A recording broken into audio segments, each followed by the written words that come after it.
নমস্কার, শুভ সন্ধ্যা। শাশ্বতী সিনহা টক্সে আপনাদের সবাইকে স্বাগত। আপনারা শুনছেন হিমাদ্রি কিশোর দাশগুপ্তর কর্ণ সুবর্ণর কড়ির শেষ গল্প। এই গল্পের নামও কর্ণ সুবর্ণর কড়ি। প্রথম থেকে চতুর্থ অধ্যায় পর্যন্ত প্রথম অংশে পড়েছি। আজ দ্বিতীয় অংশ, পঞ্চম অধ্যায় থেকে অষ্টম অধ্যায়। শুরু করি। 5। হ্যাঁ, যা বলছিলাম, কাশ্যপের এমনভাবেই দিন কেটে যাচ্ছিল কর্ণ সুবর্ণর এই জুয়ার আড্ডাতে। দিন কাটছিল শ্বেততারারও। জুয়ার ব্যবসা দিন দিন আরও ফুলে ফেঁপে উঠতে লাগলো তার। আগের কড়িরক্ষক সেই কুক্কুট নামের লোকটা পয়সা সরাতো, কিন্তু কাশ্যপ প্রত্যেকটা কড়ি বুঝিয়ে দেয় শ্বেততারাকে। কাজেই শ্বেততারার মুনাফা চলল বেড়ে আরও। এটা যে সময়ের ঘটনা, সে সময় এ অঞ্চল শাসন করছিলেন রাজা সেন নামের এক ব্যক্তি। লোকটা সেন পক্ষী অর্থাৎ বাজ পাখির মতোই হিংস্র ধূর্ত ছিল। তার প্রশ্রয়েই যেন আরও আঁধার নেমেছিল কর্ণ সুবর্ণর বুকে। বেশ্যালয় থেকে জুয়ার আড্ডার মালিকরা সবাই নিয়মিত অর্থ পাঠাতো তাকে, সে তো তারাও পাঠাতো। তাই তার দিক থেকে বিপদের আশঙ্কা ছিল না শ্বেততারার। তবে একটা ব্যাপার অজ্ঞাত ছিল শ্বেততারার, সেই কুক্কুট কিভাবে যেন গিয়ে ভিড়েছিল সেই অন্ধকারের রাজা সেনের কাছে। রতনে রতন চেনে, অচিরেই সে সেনের প্রিয় পাত্র হয়ে উঠতে শুরু করলো। যে কোনো জুয়ার আড্ডাতেই ছোটোখাটো ঝামেলা ঝঞ্ঝাট মাঝে মধ্যেই হয়। খেলাতে চুকি অর্থাৎ জুয়া চুরি নিয়ে ঝগড়া, তর্কাতর্কি, পাওনাদারদের সঙ্গে হাতাহাতি, বেশ্যাদের সঙ্গে গোলযোগ, এসব হয়েই থাকে। সেবার তখন জ্যৈষ্ঠী মাস চলছে। একদিন সকালে এক অন্যরকম উপদ্রব এসে উপস্থিত হলো শ্বেততারার দরজাতে। এক বৃদ্ধ ব্রাহ্মণ এসে উপস্থিত হলেন।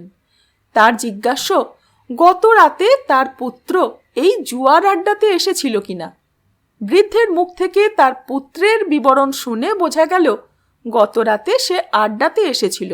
বছর 15 এক বালক।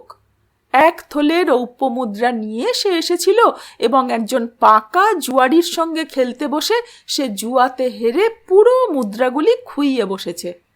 ব্যাপারটা জানানো হলো সেই বৃদ্ধ ব্রাহ্মণকে।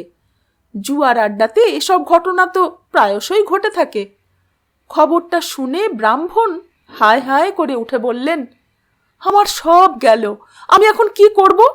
ওটুকুই যে আমার সারা জীবনের সঞ্চয় ছিল, দেখি ছেলেটা কোথায় গেল। এই বলে ব্রাহ্মণ তার উড়নির খুঁট দিয়ে চোখ মুছতে মুছতে চলে গেলেন। অন্য দিনের মতোই সেদিন সকাল দুপুরটাও একইভাবে কেটে গেল। যথারীতি নদীতে স্নান করতে গেল শ্বেততারা। সে ফিরে আসবার পর কাশ্যপ তাকে আগের দিনের মতোই টাকা কড়ির হিসাব বোঝাতে বোঝাতে কল্পনা করল নদী তীরে দেখা শ্বেততারার সেই সিক্ত বসনা শরীর। বিকাল হলো এক সময়। তারপর শুরু হলো রাতের জন্য প্রস্তুতি। প্রদীপের সলতে পাকাতে শুরু করলো দাসীর দল। মশালে পাট জড়িয়ে তেলের পাত্রে নিমজ্জিত করা হলো। সূর্য ঢলে পড়ার সঙ্গে সঙ্গেই 2-4 জন করে জুয়ারিরা হাজির হতে শুরু করলো শ্বেততারার এই প্রাসাদের বাইরে। মশাল আর প্রদীপের আলো জ্বলে উঠতে লাগলো প্রাসাদে। কড়িরক্ষক কাশ্যপ স্নান সেরে প্রস্তুত হলো তার কানা কড়ির থলেগুলো নিয়ে। নতুন পট্টবস্ত্র আর অলঙ্কারে সজ্জিত হলো শ্বেততারাও। এদিন এক ধনাঢ্য শ্রেষ্ঠীর জুয়া খেলতে আসার কথা। অন্ধকার নামার সঙ্গে সঙ্গে কাশ্যপ তার কানা কড়ির থলে নিয়ে এগোলেন প্রাসাদের বৃহৎ কক্ষটার দিকে। সেখানে সার বেঁধে বসে সারা রাত ধরে কড়ির জুয়া খেলে জুয়ারিরা। সে কক্ষও তখন জুয়ারিদের জন্য প্রস্তুত হয়ে আছে। প্রতিটা ছকের দুপাশে পাতা হয়েছে তালপাতার জামল। একটা করে বড় তেলের প্রদীপ রাখা হয়েছে প্রতিটা ছকের পাশে। কুন্দ ফুলের মালা আর মদিরা, তাম্বুলের পাত্র নিয়ে জুয়ারিদের আমন্ত্রণের জন্য প্রস্তুত দাসী আর ভৃত্যরা। সে কক্ষে প্রবেশ করতে যাবে কাশ্যপ, এমন সময় বাইরে থেকে একটা গোলযোগের শব্দ কানে এলো। কি ব্যাপার? খেলা শুরুর আগেই জুয়ারিদের মধ্যে কোনো গোলযোগ শুরু হলো নাকি? ব্যাপারটা দেখার জন্য কাশ্যপ এগোলো প্রবেশ তোরণের দিকে। তোরণ খুলে দেওয়া হয়েছে তখন। তোরণের কিছুটা তফাতে জুয়ারিরাও সমবেত হয়েছে প্রাসাদে প্রবেশ করার জন্য, কিন্তু তারা এগোতে পারছে না। তোরণের সামনের অংশ সামান্য অপরিসর, সেখানে দুহাত দুপাশে ছড়িয়ে একজন শিখাধারী জুয়ারিদের উদ্দেশ্যে বলছে, তোমরা ফিরে যাও, ফিরে যাও, নইলে তোমরা একদিন ধ্বংস হবে, ধ্বংস হবে। লোকটাকে চিনতে পারল কাশ্যপ। এই সেই ব্রাহ্মণ যে প্রাতঃকালে তার পুত্রের সন্ধানে এসেছিলেন। দেউড়িতে যে প্রহরী দাঁড়িয়েছিল তাকে কাশ্যপ ব্যাপারটা জিজ্ঞেস করতেই সে বলল, ব্রাহ্মণের পুত্র নাকি জুয়াতে হেরে গিয়ে আত্মঘাতী হয়েছে রজ্জুর ফাঁসে, আর এ ঘটনা শোনা মাত্রই ব্রাহ্মণের স্ত্রীও নাকি আত্মহনন করেন। স্ত্রী পুত্র বিয়োগে উন্মাদ হয়ে গেছেন ব্রাহ্মণ। জুয়ার আড্ডাতে তিনি কাউকে প্রবেশ করতে দিচ্ছেন না। ঘটনাটা যে দুর্ভাগ্যজনক তাতে কোনো সন্দেহ নেই, তবে জুয়ার ধর্মই এই। কানা করে কাউকে যেমন ধ্বংস করে তেমনি কাউকে রাজা বানায়। এই তো কদিন আগে একজন ভিক্ষুক খেলতে এসেছিল ভিক্ষালব্ধ কয়েকটা মাত্র কড়ি নিয়ে, কিন্তু ফিরে গেল অগাধ সম্পত্তির মালিক হয়ে। এ ব্যাপারে বিশেষ কিছু করার থাকে না শ্বেততারা বা কাশ্যপদের। জুয়ারিদের উদ্দেশ্যে চিৎকার করছিল ব্রাহ্মণ, কিন্তু এরপর হঠাৎ করে নজর পড়ল তরুণে দণ্ডায়মান কাশ্যপের দিকে। উদ্ভ্রান্ত পাগলের মতো চেহারা তার। কাশ্যপকে তিনি বললেন, বন্ধ করো, বন্ধ করো এই জুয়ার আড্ডা। এই অন্ধকার বঙ্গদেশের আরও অন্ধকার নামিয়ে এনো না তোমরা। বন্ধ করো শ্বেততারার জুয়ার আসর। এখনো যে কজন মানুষ এই অন্ধকারের রাজত্বে কোনো রকমে বেঁচে আছে তাদেরকে তোমরা বাঁচতে দাও। তরুণ বন্ধ করো, বন্ধ করো। কাশ্যপ ব্রাহ্মণকে শান্ত করার চেষ্টা করতে লাগলেন, কিন্তু বৃদ্ধ ব্রাহ্মণ চিৎকার করে বলতে লাগলেন, শ্বেততারার এ প্রাসাদের জন্য আমার সব কিছু ধ্বংস হলো, আরও কতজন নিঃস্ব হবে, ধ্বংস হবে কে জানে। তোমার শরীরে ব্রাহ্মণের উপবিত আছে, এই পাপের অংশীদার তুমি হইও না। ঠিক এই সময় শ্বেততারাও চিৎকার চেঁচামেচির শব্দ শুনে নিজের কক্ষ থেকে হাজির হলো সেখানে। তাকে দেখেই তিনি আরও উত্তেজিত হয়ে চিৎকার করতে লাগলেন, সর্বনাশিনী, হয় আমার পুত্র আর ব্রাহ্মণীকে ফিরিয়ে দে, নইলে বন্ধ কর তোর জুয়ার আড্ডা, বন্ধ কর, বন্ধ কর। যাই ঘটুক না কেন, জুয়ার আড্ডা কি বন্ধ করা যায়? তবে এই বৃদ্ধ ব্রাহ্মণকে কিভাবে শান্ত করা যায় বুঝতে না পেরে চুপ করে দাঁড়িয়ে রইল শ্বেততারা। ঠিক এমন সময় একদল পাইক নিয়ে সেখানে উপস্থিত হলো সেই শ্রেষ্ঠী, যার আসার প্রতীক্ষাতে ছিল শ্বেততারা। শ্রেষ্ঠী বয়সে তরুণ। তাকে দেখে ব্রাহ্মণ বলে উঠলেন, তুমি এ প্রাসাদে প্রবেশ করো না। এ প্রাসাদ সর্বনাশের পথে নিয়ে যায় মানুষকে। এই প্রাসাদে প্রবেশ করার আগে তুমি একবার তোমার পিতা মাতার কথা ভাবো, স্ত্রী পুত্র কন্যার কথা ভাবো। যুবক শ্রেষ্ঠী এই প্রথম পা রাখতে চলেছে শ্বেততারার প্রাসাদে। বৃদ্ধ ব্রাহ্মণের কথা শুনে সে থমকে গেল। ব্রাহ্মণের কথা শুনে সে হয়তো ভাবার চেষ্টা করতে লাগলো যে সত্যি যে কাজটা করতে চলেছে সেটা ঠিক কিনা। শ্বেততারা এবার প্রমাদ গুনল। যুবক যদি ফিরে যায় তবে সে ক্ষতির সম্মুখীন হবে। যুবকের উদ্দেশ্যে সে বলল, আপনি ভেতরে প্রবেশ করুন। কথাগুলো বলে সে চোখের ইশারা করল দ্বার রক্ষকদের। অমনি তারা বৃদ্ধ ব্রাহ্মণকে জাপটে ধরে এক পাশে সরিয়ে দিল। ব্রাহ্মণ চিৎকার করতে থাকলেন, বন্ধ করো, বন্ধ করো এই কড়ির জুয়া। সেই তরুণ শ্রেষ্ঠীকে এরপর প্রায় হাত ধরেই প্রাসাদের ভিতর ঢুকিয়ে নিল শ্বেততারা। তোরণ উন্মুক্ত হয়ে যাওয়ায় এরপর সাধারণ জুয়ারিরাও প্রবেশ করতে লাগলো প্রাসাদে। ব্রাহ্মণের চিৎকারে কি আর কড়ির জুয়ার অমোঘ আকর্ষণ থামানো যায়? এখন আর সেই বৃদ্ধ ব্রাহ্মণকে নিয়ে মাথা ঘামানোর সময় ছিল না কাশ্যপের। প্রাসাদের ভিতরে ঢুকে নিজের কাজে মনোনিবেশ করল কাশ্যপ। সারা রাত ধরে প্রতি রাতের মতোই জুয়া খেলা চলল। নিজের কক্ষে বসে সেই ধনাঢ্য যুবকের সঙ্গে জুয়া খেলে বিপুল অর্থ লাভ হল শ্বেততারার। শেষ রাতে খেলা শেষে সেই যুবক আর অন্য জুয়ারিরা প্রাসাদ ত্যাগ করল। সূর্যের আলো তখন ফুটবো ফুটবো করছে। সদর দরজাতে খিল দিয়ে এসে এক দ্বাররক্ষী শ্বেততারাকে জানালো সেই ব্রাহ্মণ নাকি স্থান ত্যাগ করেননি, দেউড়ির চাতালে শুয়ে আছেন। শ্বেততারা ঘটনাটা শুনে কাশ্যপকে নির্দেশ দিলেন ব্রাহ্মণকে কিছু মুদ্রা আর আহার আদি দিয়ে বুঝিয়ে শুনিয়ে ফেরত পাঠাবার জন্য। তার নির্দেশ পালন করার জন্য একটু বেলার দিকে দেউড়ির বাইরে বেরিয়ে এলো কাশ্যপ। চাতালে শুয়ে আছেন সেই বৃদ্ধ ব্রাহ্মণ। কাশ্যপ তাকে বোঝানোর চেষ্টা করল, কিন্তু সেই ব্রাহ্মণ বললেন, অর্থ সাহায্য গ্রহণ করার তো কোনো প্রশ্নই নেই।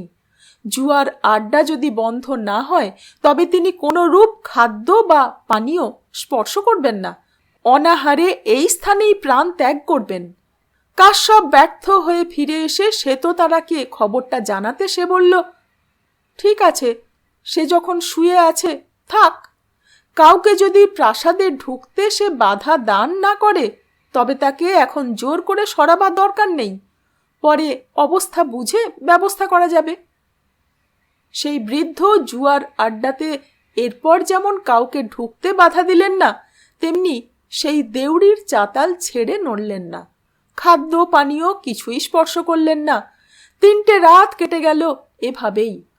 যেসব জুয়ারিরা আসা যাওয়া করল তাদের মধ্যে অনেকেই পরিহাস করে নানা কথা বলল বৃদ্ধকে, কেউ আবার তাকে ভিক্ষুক ভেবে উচ্ছিষ্ট খাবার ছুঁড়ে মারল তার গায়ে। সব কিছুই নীরবে হজম করলেন সেই ব্রাহ্মণ। 4র্থ দিন সূর্যাস্তের কিছু আগে দ্বাররক্ষক এসে খবর দিল, ওই বৃদ্ধ মনে হয় মরতে চলেছে।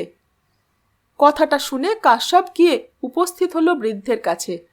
ব্রাহ্মণের তখন প্রায় শেষ সময়। কাশ্যপকে দেখে তিনি নিজের উপবীতটা ধরে বললেন, আমি যদি সত্যি নিষ্ঠাবান ব্রাহ্মণ হয়ে থাকি, জীবনে যদি কোনো অসৎ আচরণ না করে থাকি, তবে আমি বলে যাচ্ছি এ জুয়ার আড্ডা, এ প্রাসাদ সব কিছু ধ্বংস হবে। আর তুমি ব্রাহ্মণ হয়ে এই পাপ ব্যবসার সঙ্গে যুক্ত হয়েছ, তুমি এখন পতিত হয়ে গেছো। এ জায়গা থেকে, এ পাপপুরী থেকে কোনো দিন মুক্তি ঘটবে না তোমার। আমি তোমাকে অভিশাপ দিলাম। এ কথা বলার পরই পট করে ছিঁড়ে গেল উপবীত, আর ব্রাহ্মণের কণ্ঠস্বর চিরদিনের মতো থেমে গেল। কাশ্যপ এসে খবরটা দিল শ্বেততারাকে। ব্যাপারটা শুনে শ্বেততারা বলল, ব্রাহ্মণের মরা বাসি করা চলে না, তাছাড়া কিছুক্ষণের মধ্যেই জুয়ারিরা আসতে শুরু করবে। মৃতদেহ দর্শন করলে সংস্কার বশত ফিরে যেতে পারে।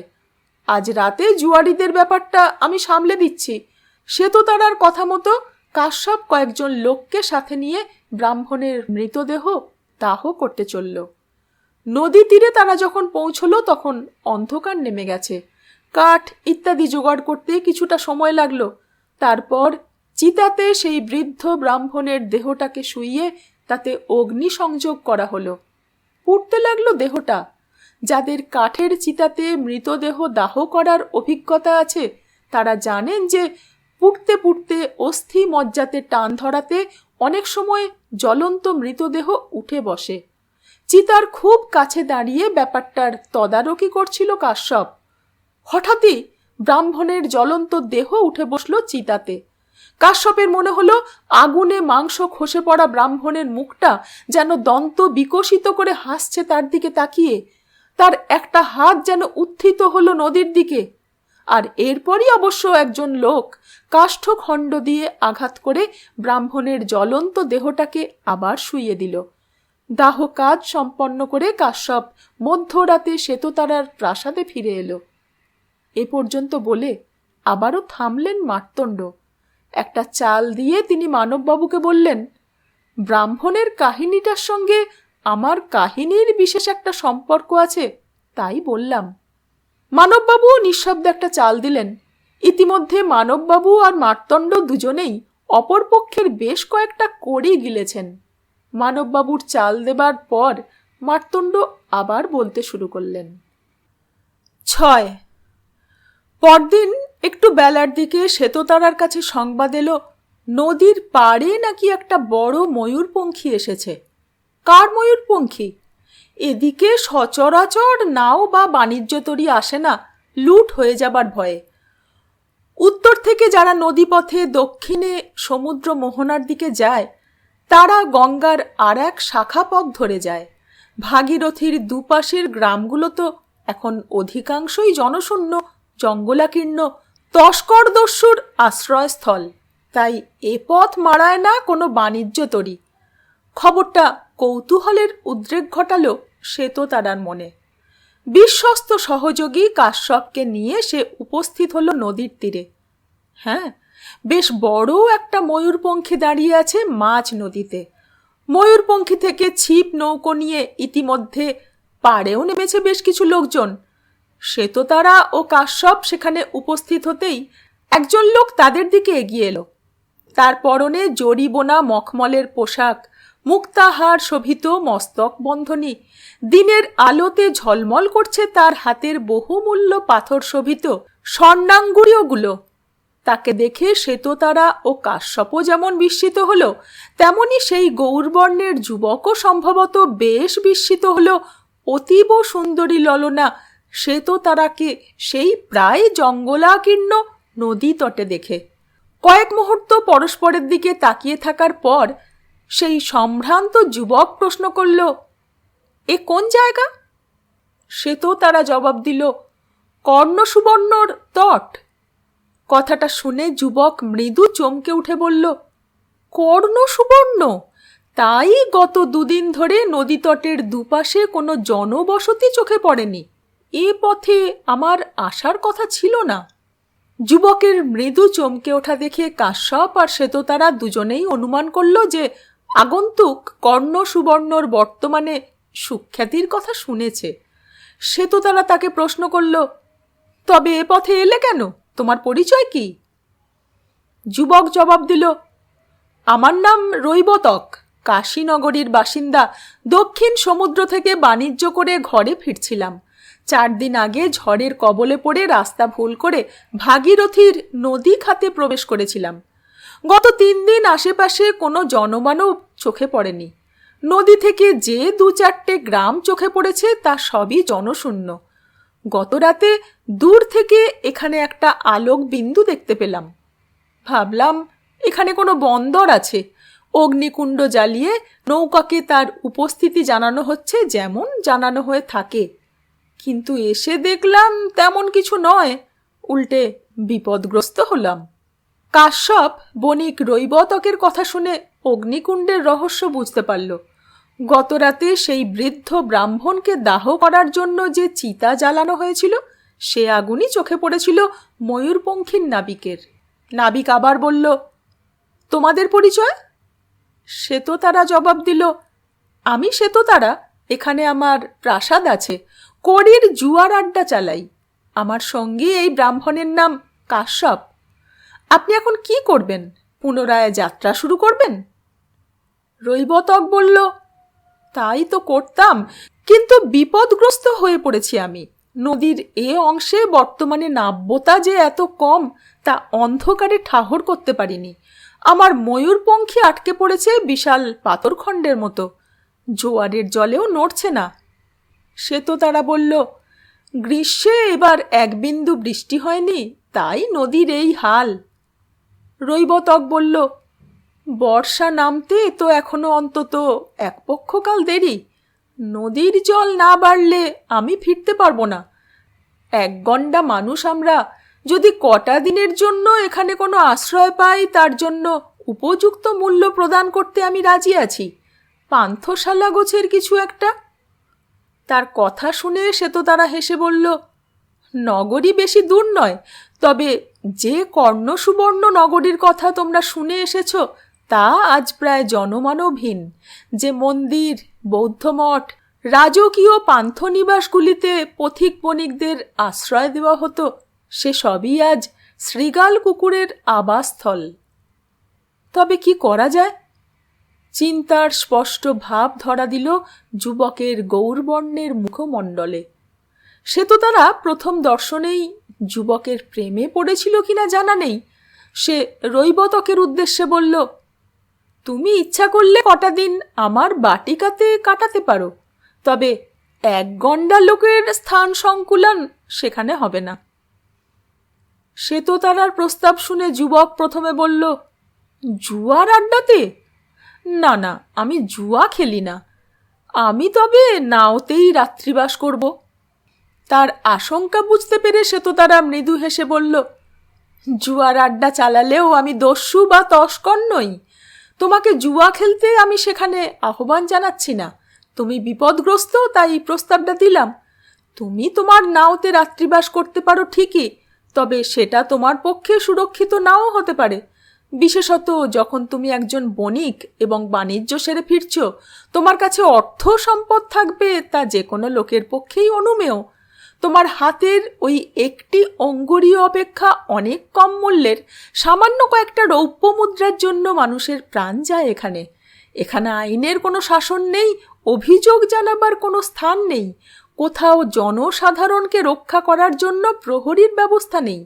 যার হাতে ক্ষমতা আছে, অস্ত্র আছে, সে যে কোনো মানুষকে হত্যা করতে পারে, নারী বা অর্থ যে কোনো কিছু লুণ্ঠন করতে পারে। এবার ভেবে দেখো তুমি কি সিদ্ধান্ত নেবে। শ্বেততারার কথা শুনে বণিক রৈবতক বলল, ব্যাপারটা আমি কিছুটা শুনেছিলাম বটে, যে কারণে সমুদ্র যাত্রা করা বণিকরা ভাগীরথীর পথ ধরে না। তবে ব্যাপারটা সত্যি যে এমন ভয়াবহ তা জানা ছিল না। শ্বেততারা বলল, হ্যাঁ, এখানে এখন দিনের বেলাতেও অন্ধকারের রাজত্ব বিরাজমান, লোকে বলে মাৎসন নেয়। বণিক একবার মনে হয় কিছুক্ষণ চিন্তা করল তার বর্তমান দুরবস্থা নিয়ে। তারপর শ্বেততারাকে বলল, তোমার বাটিকা কত দূরে? একবার দেখে আসা যেতে পারে? শ্বেততারা বলল, কাছেই, ওই যে দেখো, ওই গাছের মাথার ওপর দিয়ে আমার বাটিকার শীর্ষদেশের কিয়দংশ দেখা যাচ্ছে, অবশ্যই দেখে আসতে পারো। বণিক রৈবতক দুজন সঙ্গীকে নিয়ে শ্বেততারা আর কাশ্যপের সঙ্গে রওনা হলো শ্বেততারার প্রাসাদ অভিমুখে। শ্বেততারার বাটিকাতে কিছুক্ষণের মধ্যেই প্রবেশ করল সকলে। শ্বেততারা দই ও পিষ্টক দিয়ে আপ্যায়ন করল রৈবতককে। দুরাগত অতি ধনাঢ্য জুয়ারিদের রাত্রিবাসের জন্য শ্বেততারার প্রাসাদ সদৃশ বাটিকাতে একটা কক্ষ আছে, সেটি দেখানো হলো বণিককে। সেই কক্ষ প্রাকার বেষ্টিত, দেউড়িতে রক্ষক শোভিত বাটিকা বাসস্থান হিসাবে নিরাপদ ও নির্ভরযোগ্য বলে মনে হওয়াতে শ্বেততারার প্রস্তাবে রাজি হয়ে গেল বণিক। সে নিজেই বলল, সপ্তাহ শেষে সে 10টি করে রৌপ্য মুদ্রা দেবে বাটিকাতে থাকার জন্য। বণিক রৈবতক এরপর প্রাসাদ ছেড়ে নদীর দিকে ফিরে চলল তার প্রয়োজনীয় জিনিসপত্র প্রাসাদে আনার জন্য। তার সঙ্গে কাশ্যপ আর একজন লাঠিধারী রক্ষককে পাঠালো শ্বেততারা। বণিক রৈবতক কিন্তু বেশি সামগ্রী বহন করে আনল না তার ময়ূরপঙ্খী থেকে। সে আনলো একটা পোশাকের গাঁটরি আর 2টো মখমলের মোটা সোটা থলে। গাঁটরিটা সে লাঠিধারী রক্ষকের কাছে দিলেও থলে দুটোকে সে তার নিজের কাছেই রাখল। তা দেখে কাশ্যপ অনুমান করল যে বণিকের বাণিজ্যলব্ধ অর্থ সম্পদ তার বুকে আগলে রাখা ওই মখমলের থলের মধ্যেই আছে। জুয়ার আড্ডাতে ফেরার পথে রৈবতকের সঙ্গে আলাপচারিতাতে কাশ্যপ জানতে পারল যে রৈবতক সমুদ্রতে মৃগনাভি আর পট্টবস্ত্র নিয়ে চম্পানগরীর বণিকদের সঙ্গে বাণিজ্য করতে গিয়েছিল। সমুদ্রযাত্রা তার ফলপ্রসূ হয়েছে। বণিক রৈবতক অবিবাহিত। কাশী নগরীতে তার শ্বেততারার প্রাসাদ অপেক্ষা অনেক বড় উদ্যান শোভিত বাটিকা রয়েছে গঙ্গা নদীর তীরে। বণিক রৈবতকের এভাবেই প্রবেশ ঘটল শ্বেততারার জুয়ার আড্ডাতে। বর্ষা নামার প্রতীক্ষাতে সেখানে বাস করতে শুরু করল রৈবতক। সকালবেলা উঠে নদীর পাড়ে ময়ূরপঙ্খীতে থাকা তার লোকজনের সঙ্গে সাক্ষাৎ করতে যেত রৈবতক। তারপর বিকালের আগেই আবার শ্বেততারার প্রাসাদে ফিরে আসত। শ্বেততারার আশঙ্কা যে সত্যি ছিল তা কিছুদিনের মধ্যেই প্রমাণিত হল। এক রাতে ছিপ নৌকো নিয়ে সেখানে হানা দিল একদল সশস্ত্র লোক। বাণিজ্যলব্ধ অর্থ ময়ূরপঙ্খীতে কিছু না থাকলেও নাবিকদের কাছে তাদের ব্যক্তিগত সামান্য অর্থ যা ছিল তা লুটপাট করল তারা। তাদের অভীষ্ট সম্পদ আর ময়ূরপঙ্খীর অধিকারী অর্থাৎ রৈবতককে না পেয়ে নাবিকদের প্রচণ্ড মারধর করল তারা।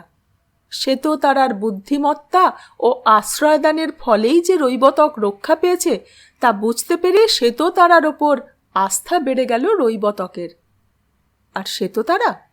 কাশ্যপ কিছুদিনের মধ্যেই লক্ষ্য করল যে শ্বেততারা যেন বেশি যত্নবান হয়ে পড়েছে রৈবতকের প্রতি।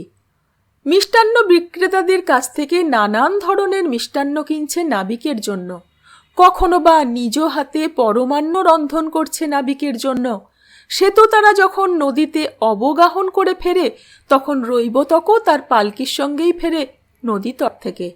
রৈবতককে প্রশ্রয় দেবার পিছনে শ্বেততারার কি কোনো অভিসন্ধি আছে, নাকি নাবিকের প্রেমে পড়েছে শ্বেততারা? কাশ্যপ একদিন শ্বেততারার জীবন রক্ষা করেছে ঠিক, কিন্তু কোনো নারীর কাছে যে মধ্যবয়সী ব্রাহ্মণ কাশ্যপ অপেক্ষা যুবক রৈবতক বেশি আকর্ষণীয় হবে তা বলার অপেক্ষা রাখে না।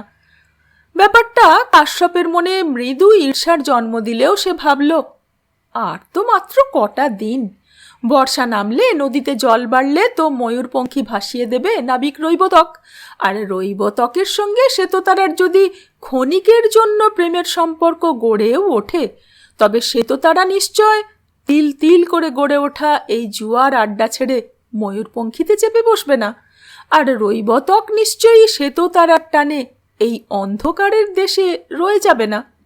দিন কাটতে লাগলো নিজের নিয়মে। শ্বেততারার জুয়ার আড্ডা যেমন চলছিল তেমন চলতে লাগলো। আষাঢ় মাসের প্রথম দিনেই ঠিক বর্ষা নামল। এ পর্যন্ত বলে থামলেন মার্তণ্ড, কারণ হঠাৎই মানববাবুদের চারপাশে কেমন যেন অন্ধকার নেমে এলো। একখণ্ড মেঘ এসে ঢেকে দিয়েছে চাঁদটাকে। আকাশের দিকে তাকিয়ে মার্তণ্ড হেসে বললেন, দেখলেন, যেই বর্ষার কথা বললাম অমনি কেমন মেঘ এসে গেল। এ মেঘ কিন্তু জলভরা মেঘ, নইলে এমনভাবে চাঁদকে ঢাকতে পারত না। মানববাবু বললেন, হ্যাঁ, আজকাল তো প্রতি বছর দুর্গাপুজোর সময় বৃষ্টি নামে। মেঘটা চাঁদটার ওপর থেকে সরে যাবার জন্য কিছুক্ষণ অপেক্ষা করতে হলো মানববাবুদের। তারপর মেঘটা চাঁদের ওপর থেকে সরে গেল, আবার আলোকিত হয়ে উঠল ছকটা। বেশ কয়েকটা চাল খেলার পর মানববাবু বললেন, নিন, আবার শুরু করুন। বর্ষা নামার পর কি হলো? সেই ধ্বংসস্তূপের কোথা থেকে যেন এক পাল শেয়াল ডেকে উঠে প্রহর ঘোষণা করল। মার্তণ্ড বললেন, হ্যাঁ বলছি, এই প্রাচীন প্রাসাদের আসল কাহিনী এবার শুরু হবে।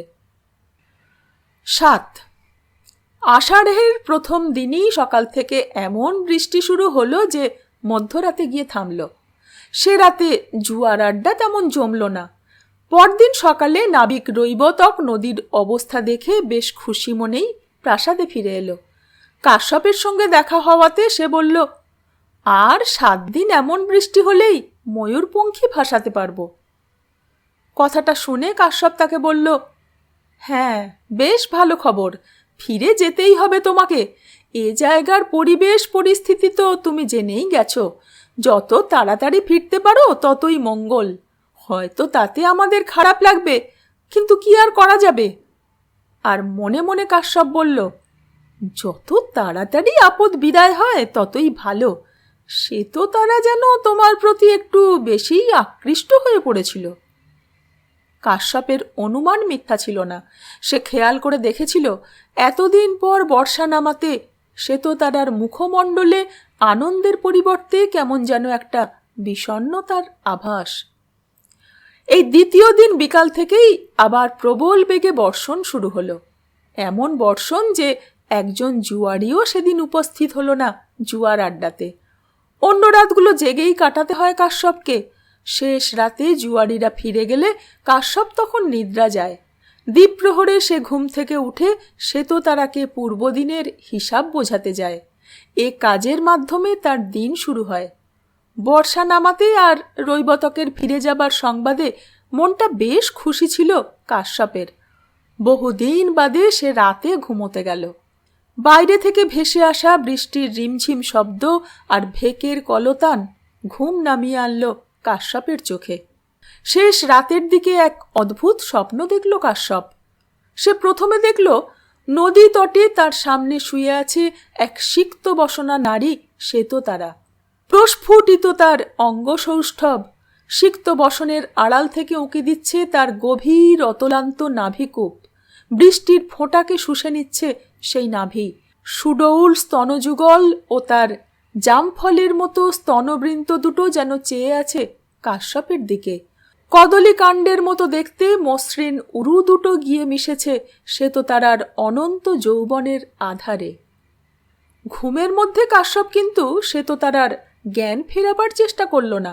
সে চেয়ে রইল তার দেহের দিকে। উত্তেজিত হয়ে উঠতে শুরু করল কাশ্যপের শরীর। কামনার আগুন ছড়িয়ে পড়তে লাগলো তার রক্তে। সে আগুন আর একসময় সহ্য করতে পারল না কাশ্যপ। সে আলিঙ্গন করতে উদ্যত হলো শ্বেততারাকে। কিন্তু হঠাৎই যেন চারপাশে অন্ধকার নেমে এলো, আর তারপরই জ্বলে উঠল অন্য এক আগুন। কাশ্যপ দেখল তার সামনে থেকে উধাও হয়েছে শ্বেততারা, আর তার কিছুটা তফাতেই একটা চিতা জ্বলছে।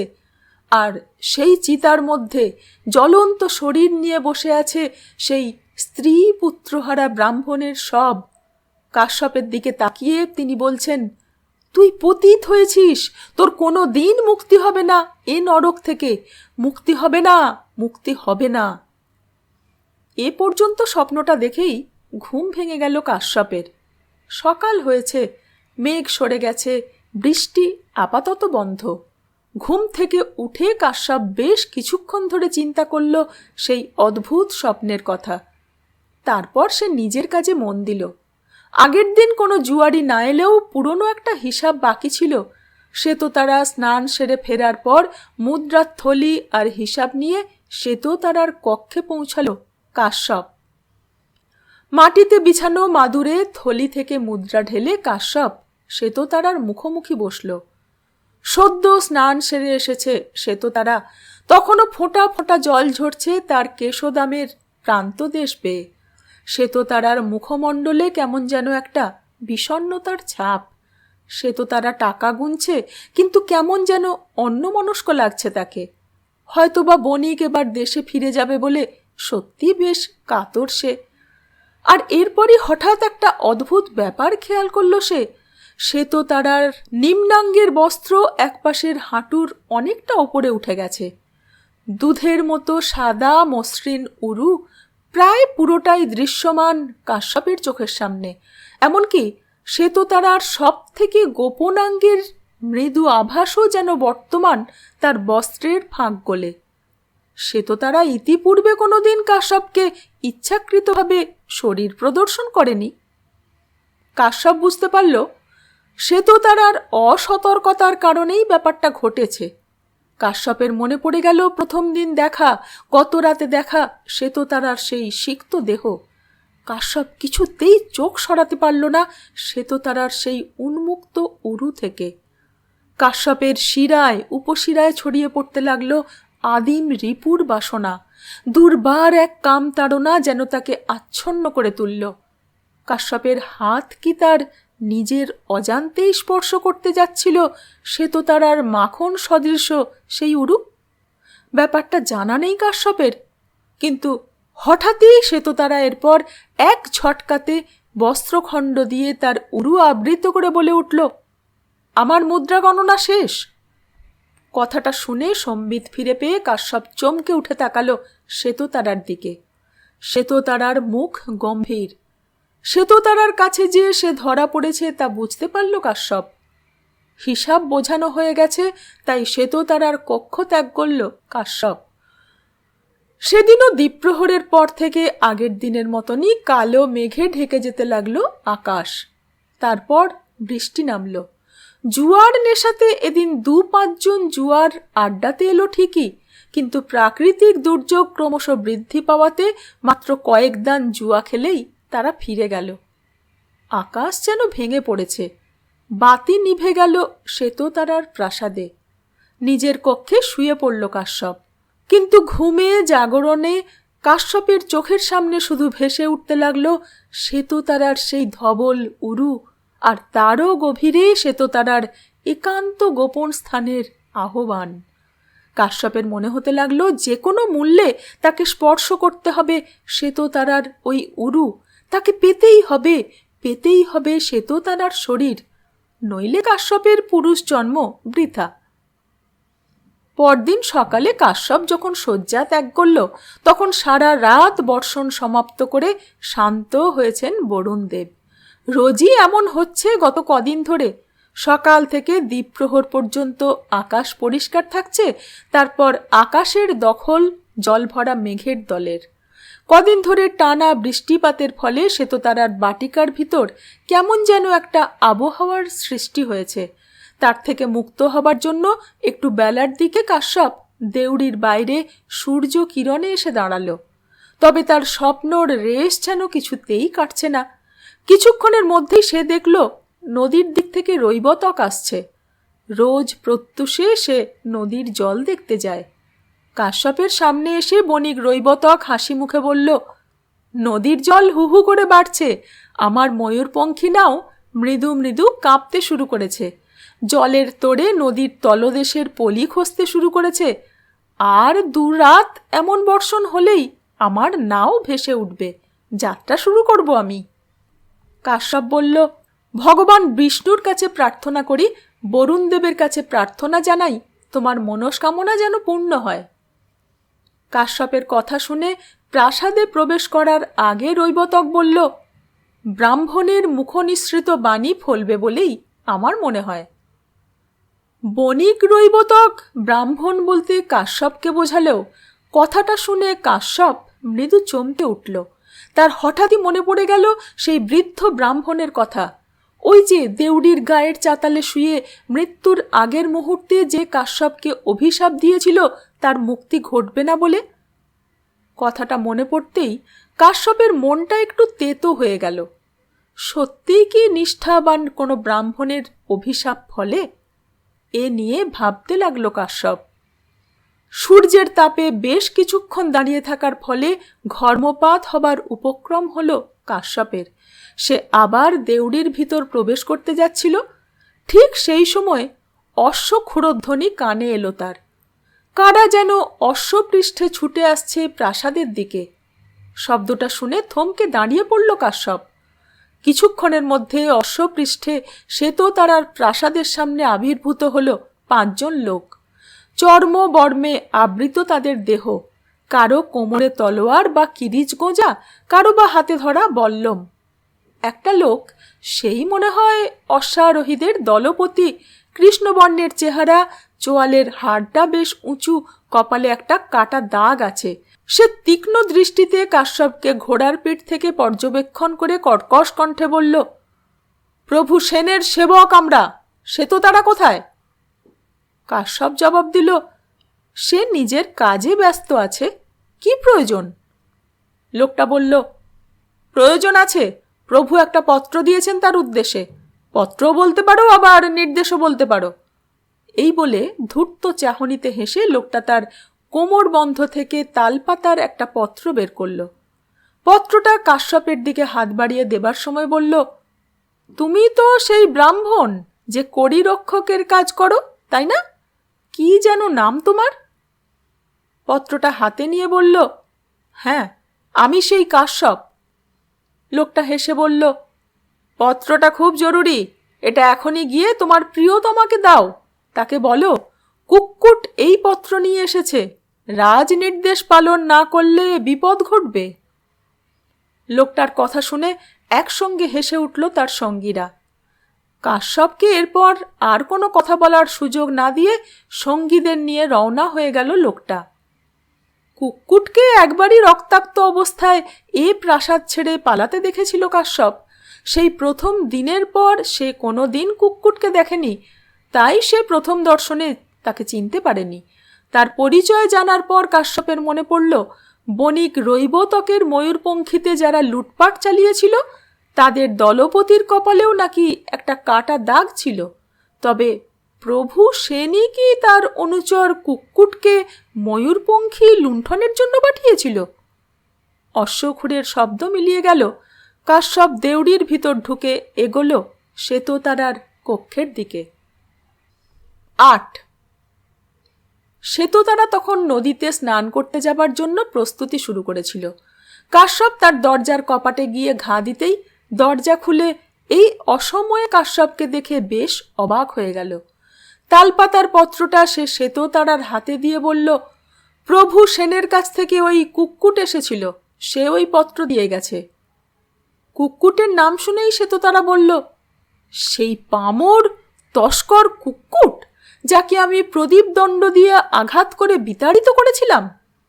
কাশ্যপ জবাব দিল, হ্যাঁ, সে এসেছিল, তার কপালে একটা শুষ্ক কাটা দাগ আছে। কথাটা শুনেই সুতো দিয়ে বাঁধা তালপাতার বাঁধন খুলে সেটা নীরবে পাঠ করতে শুরু করলো শ্বেততারা। কাশ্যপ খেয়াল করল পত্রটা পাঠ করতে করতে কেমন যেন একটা শঙ্কার ভাব নেমে এলো তার মুখমণ্ডলে। পত্র পাঠের পর সেটা আবার গুটিয়ে ফেলে নিশ্চুপভাবে চৌকাঠের দিকে তাকিয়ে রইল সে। শ্বেততারার মুখমণ্ডলে স্পষ্ট দুশ্চিন্তার ভাব লক্ষ্য করে কাশ্যপ একটু ইতস্ততভাবে জানতে চাইল, পত্রে কি লেখা আছে? শ্বেততারা জবাব দিল, 2 রাত পর অর্থাৎ পরশু সূর্যাস্তের পর রাজা সেন তার প্রতিনিধি হিসাবে কুক্কুটকে আমার এখানে জুয়া খেলতে পাঠাবেন, আমার অথবা আমার কোনো প্রতিনিধির সঙ্গে। জুয়ার শর্তও তিনি ঠিক করে দিয়েছেন। কি শর্ত? জানতে চাইল কাশ্যপ। শ্বেততারা চিন্তাক্লিষ্টভাবে বলল, কুক্কুট যদি পরাজিত হয় তবে আমি পাবো মাত্র 100 রৌপ্য মুদ্রা, আর আমি যদি পরাজিত হই তবে এই প্রাসাদ, জুয়ার আড্ডা সব তুলে দিতে হবে রাজপ্রতিনিধি কুক্কুটের হাতে। সেদিন প্রাসাদে অন্য জুয়ারিদের প্রবেশ বা রক্ষীদের উপস্থিতিও নিষেধ বলে পত্রে জানানো হয়েছে। শ্বেততারার কথা শুনে কাশ্যপ বলল, কিন্তু শর্ত দেখে মনে হচ্ছে এই জুয়ার আড্ডার দখল নিতে চাচ্ছেন সেন। কুক্কুট যে প্রভু সেনের আশ্রয়ে গিয়ে উঠেছিল তা আমার জানা ছিল না। সেই নিশ্চয় প্ররোচিত করেছে সেনকে। আমি এতদিন ধরে সেনকে নিয়মিতভাবে তার প্রণামী পাঠিয়ে আসছি, তিনি হঠাৎ আমাকে বিব্রত করে জুয়া খেলার জন্য কুক্কুটকে পাঠাবেন কেন? কুক্কুটের কপালের ওই ক্ষতচিহ্ন আমার আঘাতেই সৃষ্ট। সম্ভবত কুক্কুটই হানা দিয়েছিল ময়ূরপঙ্খীতে। কাশ্যপও এবার অনুমান করল রাজা সেনের এই পত্রের মধ্যে কোনো একটা দুরভিসন্ধি আছে। কুক্কুট কোনোভাবে হয়তো শ্বেততারার ওপর তার আঘাতের বদলা নিতে চায়। কুক্কুটের মুখমণ্ডলে যেন তেমনই কিছু একটা আভাস ছিল। শ্বেততারা এরপর কাশ্যপকে বলল, ঠিক আছে, তুমি এখন যাও, পালকি বেহারাদের জানিয়ে দাও আমি আজ আর ভাগীরথীতে যাব না। শ্বেততারার কক্ষ থেকে নিজের কক্ষে ফিরে এলো কাশ্যপ। সে ভাবতে লাগলো, প্রভু সেনের সত্যি কি এই জুয়ার আড্ডার দখল নেবার উদ্দেশ্য আছে? শ্বেততারা আর কাশ্যপ দুজনেরই অনুমান সত্যি ছিল। শ্বেততারা কুক্কুটের আচরণে ক্ষিপ্ত হয়ে প্রদীপদণ্ডের আঘাতে তাকে বিতাড়নের কিছুদিনের মধ্যেই কুক্কুট এক পরিচিত জুয়ারির মারফত গিয়ে হাজির হয়েছিল প্রভু সেনের কাছে। রাজা সেনের নিজস্ব এক বাহিনী আছে, যাদের কাজ হলো দস্যুবৃত্তি, গুপ্তহত্যা, লুণ্ঠন এসব করা। লুণ্ঠনের বৃহৎ অংশ তারা জমা দেয় রাজকোষে। প্রভু সেনের মনোরঞ্জনের জন্য তারা নারী হরণও করে। নারী হরণের ক্ষেত্রে ব্রাহ্মণ শূদ্র কোনো ভেদাভেদ থাকে না, শুধু সুন্দরী নারী হলেই হলো। পুরুষের কাছে নারী শরীর শুধুমাত্র সম্ভোগের আধার, নারী শরীরের কোনো জাত হয় না। প্রভু সেনের সেই লুণ্ঠন বাহিনীতেই প্রথমে গিয়ে যোগ দিয়েছিল কুক্কুট। সে খেয়াল করে দেখেছিল অর্থ অপেক্ষা সুন্দরী সদ্য যৌবনে পদার্পণ করা নারী পেলেই বেশি আনন্দ লাভ করেন প্রভু সেন। আর ব্যাপারটা খেয়াল করে কয়েক বছর ধরে কুমারী, যুবতী, সুন্দরী নারীদের হরণ করে কুক্কুট তাদের তুলে দিয়েছে প্রভু সেনের হাতে। আর এছাড়া লুণ্ঠিত অর্থ তো আছেই। প্রভু সেনের বড় বিশ্বাসের পাত্র হয়ে উঠেছে কুক্কুট, আর সেই সঙ্গে কুক্কুট তীব্র ঘৃণা পুষে রেখেছিল শ্বেততারার প্রতি। শ্বেততারার প্রতি তার ঘৃণা ক্রমশ বেড়েই চলছিল। বণিক রৈবতকের ময়ূরপঙ্খীতে হানা দিয়ে প্রায় কিছুই পায়নি কুক্কুট, চর মারফত সে জানতে পারল ময়ূরপঙ্খীর অধিকারী বণিক রৈবতক শ্বেততারার জুয়ার আড্ডাতে নিরাপদ আশ্রয়ে আছে। ময়ূরপঙ্খীতে যখন বাণিজ্যলব্ধ কোনো ধনসম্পদ পাওয়া যায়নি, তখন নিশ্চয়ই বণিক তার সম্পদ স্বর্ণমুদ্রা বা দুর্মূল্য রত্নরাজি নিয়ে শ্বেততারার প্রাসাদে ঠাঁই নিয়েছে। এ ব্যাপারটা বুঝতে কোনো অসুবিধা হয়নি কুক্কুটের।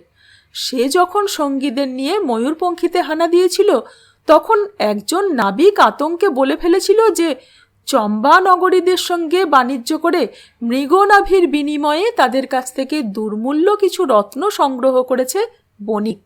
মুখের গ্রাস শ্বেততারার প্রাসাদে চলে যাওয়াতে শ্বেততারার প্রতি ক্ষিপ্ত হয়ে উঠেছিল কুক্কুট। তাছাড়া শ্বেততারার প্রতি তার পুরনো অপমানের জ্বালা তো আছেই। সে তার প্রভুর কাছে গিয়ে বুঝিয়েছিল যে প্রচুর ধনসম্পদ নিয়ে শ্বেততারার প্রাসাদে অবস্থান করছে নাবিক, আর শ্বেততারার জুয়ার আড্ডারও এবার দখল নেওয়া প্রয়োজন। বহু সম্পদ লুকোনো আছে শ্বেততারার কাছে। রাশি রাশি স্বর্ণমুদ্রা, হীরা, জহরত দীর্ঘদিন ধরে উপার্জন করে এসেছে শ্বেততারা। কুক্কুট যেহেতু শ্বেততারার কড়িরক্ষক ছিল, তাই সে এ ব্যাপার সম্বন্ধে সম্পূর্ণ অবগত। জুয়ারিদের থেকে প্রাপ্ত বহু সম্পদ সে নিজেই তুলে দিয়েছে শ্বেততারার হাতে। প্রভুকে শ্বেততারা যে উপঢৌকন পাঠায়, তা শ্বেততারার উপার্জনের কণা মাত্র। শ্বেততারা কোনো দিন সে সম্পদ নিয়ে কর্ণ সুবর্ণ পরিত্যাগ করার আগেই তার প্রাসাদের দখল নিতে হবে। প্রাথমিক অবস্থাতে রাজা সেন মৃদু ইতস্তত করছিলেন কুক্কুটের প্রস্তাবে। শ্বেততারা নিয়মিতভাবে অর্থ দেয় প্রভু সেনকে, কিন্তু সেন যখন এরপর কুক্কুটের কাছে শুনল যে শ্বেততারার জুয়ার আড্ডার দখল নেবার পর সেটা কুক্কুটই পরিচালনা করতে সমর্থ এবং তার জন্য সে শ্বেততারার 3 গুণ অর্থ প্রদান করবে প্রভুকে, তখন সেন রাজি হয়ে গেল ধূর্ত কুক্কুটের প্রস্তাবে। রাজা সেন পরিকল্পনা রূপায়ণের দায়িত্ব দিলেন কুক্কুটের ওপরই, কিন্তু তিনি তাকে সতর্ক করে দিয়ে বললেন যে দেখতে হবে শ্বেততারার প্রাসাদ দখল করলে তাদেরও প্রাসাদ দখল হতে পারে, এই আশঙ্কাতে অন্য জুয়ার আড্ডার অধিকারীরা রাজ্য ছেড়ে না পালায়। কুক্কুট বলল, তা হবে না, আমি আপনার প্রতিনিধি হয়ে সেখানে জুয়া খেলতে যাব। আমি শুধু শ্বেততারার কড়িরক্ষকই ছিলাম না, কড়ির জুয়াতে আমারও হাত বেশ পাকা। বাজির শর্তটা শুধু আপনি ঠিক করে দেবেন শ্বেততারাকে, তাতে বলা থাকবে শ্বেততারা পরাজিত হলে সে প্রাসাদ ছেড়ে দেবে। কথাটা শুনে প্রভু সেন বললেন, কিন্তু আমি তো শুনেছি শ্বেততারা কোনোদিন কড়ির জুয়াতে হারে না। কুক্কুট বলল, সেজন্যই তো আমি খেলতে যেতে চাইছি। শ্বেততারা আমার সঙ্গে খেলতে চাইবে না বলেই মনে হয়। শ্বেততারা তার নিজের কড়ি অন্য কাউকে দেয় না। সে যদি আমার সঙ্গে খেলতে না চেয়ে অন্য কাউকে খেলতে বসায়, তবে তাকে আমি পরাজিত করতে পারবো বলেই আমার ধারণা। আর শ্বেততারা বা তার প্রতিনিধি যেই খেলতে বসুক না কেন, শেষ পর্যন্ত যদি আমি পরাজিত হই, তখন বলপূর্বক প্রাসাদের দখল নেব। অন্য জুয়ার আড্ডার অধিকারীদের কাছে জানানো হবে শ্বেততারা জুয়ার বাজিতে পরাজিত হয়ে প্রাসাদ ছাড়তে না চাওয়ার কারণে বলপূর্বক প্রাসাদের দখল নেওয়া হয়েছে। এ কথাগুলো বলে মার্তণ্ড বললেন, কুক্কুটের কড়ির জুয়া খেলতে আসার পিছনে যা বললাম তা একটা অনুমান মাত্র, নইলে প্রভু সেন তো সৈন্য পাঠিয়েই প্রাসাদের দখল নিতে পারতেন। মানববাবু বললেন, আচ্ছা, এমনও তো হতে পারে যে ফাঁদে পড়া মুশিককে মারার আগে মার্জার যেমন তাকে অনেক খেলিয়ে খেলিয়ে মারে, তেমনি শ্বেততারাকে প্রাসাদ থেকে উৎখাত করার আগে তাকে একটু খেলিয়ে নিতে চেয়েছিল কুক্কুট, তার অপমানের বদলা নেবার জন্য। মানববাবুর কথা শুনে ব্রাহ্মণ মার্তণ্ড তার মুখের দিকে কয়েক মুহূর্ত তাকিয়ে থেকে বললেন, বাহ, এ কথাটা তো আগে কোনোদিন আমার মাথায় আসেনি। আপনার মাথায় এলো কিভাবে? মানববাবু বললেন, আপনার কাহিনী শুনতে শুনতে আমার মনে হচ্ছে যে আমি যেন সেই সময়তে পৌঁছে গেছি। এ কাহিনী যেন আমারও চেনা। কথাটা মিথ্যা বললেন না মানববাবু। কেন জানি তার মনে হচ্ছে এ কাহিনী তার জানা। অবশ্য অনেক সময় অচেনা কাহিনীও চেনা লাগে মানুষের। ব্রাহ্মণ মার্তণ্ড কড়ির ছকের দিকে তাকিয়ে রইলেন নিশ্চুপভাবে। তারপর একটা চালে মানববাবুর একটা কড়ি খেলেন।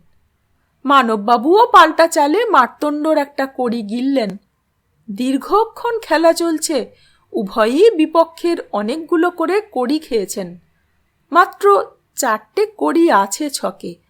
মাঝে মাঝেই আলো কমে যাচ্ছে, খণ্ড খণ্ড মেঘ চাঁদের গায়ের ওপর দিয়ে ভেসে গিয়ে জমা হচ্ছে আকাশের এক কোণে। সেদিকে তাকিয়ে মানববাবু বললেন, বৃষ্টি আসবে নাকি? কথাটা শুনে মার্তণ্ড বললেন, হতে পারে, খেলাও শেষ হতে চলল, আমার গল্পটা শেষ করি। গল্পের শেষটা পরের দিন শুনব। আজ এই পর্যন্তই। সঙ্গে থাকবেন। ধন্যবাদ।